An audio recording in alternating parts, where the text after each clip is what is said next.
As expected, Daniel Feetham's address centred on the state of public finances, a constant in the opposition's armoury since it first highlighted the creation of Credit Finance Company Limited, which it sees as a vehicle for disguising the true levels of debt. Before the barrage of statistics, however, Mr Feetham made an overall observation. The government's lack of openness and transparency goes to the heart of whether Fabian Picardo deserves the trust of the community. What we have witnessed over the last 4 years, he asserted, is the systematic destruction of parliamentary governance in Gibraltar. The use of the Gibraltar Savings Bank to fund government expenditure and projects through Credit Finance Company Limited and Gibraltar Investment Holdings Limited has, in his view, made a complete nonsense of the budget.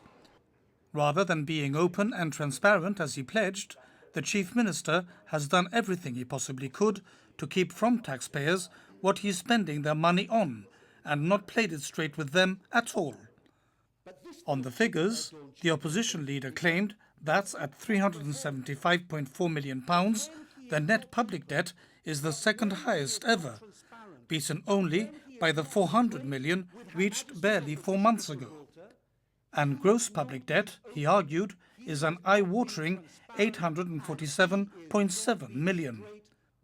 The reason, according to him, is that the government is spending at an unprecedented rate. In 2014, it overspent by £50 million across all departments, and this year it's done so by nearly 28 million.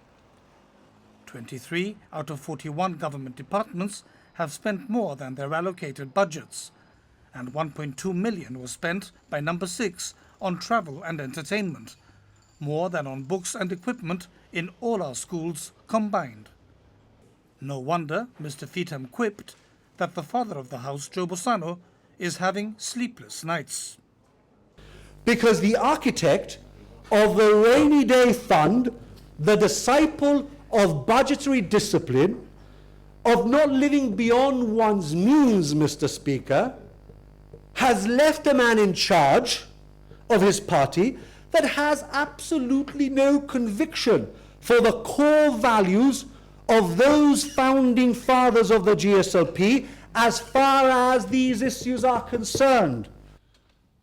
Daniel Feetham defended the GSD's initiative of commissioning a report from Lloyd's Register on the safety risks of an LNG-fuelled power station.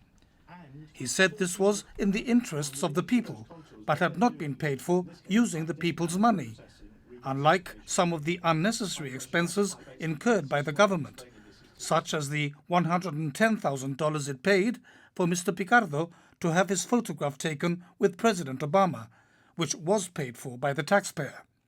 Mr Feetham accused the Chief Minister of breaking his election promise to honour binding agreements entered into by the GSD government, because the GSD had entered into an agreement for the Lathbury Barracks power station. He said if the GSLP Liberals had kept its word, power cuts would be a thing of the past, because the power station would have been built by now. I challenge him. He challenged Mr Picardo to publish the expert reports he claimed to have had before awarding the power station tender, and which Mr Feetham asserted he didn't have even now. He cannot, because he had no expert reports, Mr. Speaker.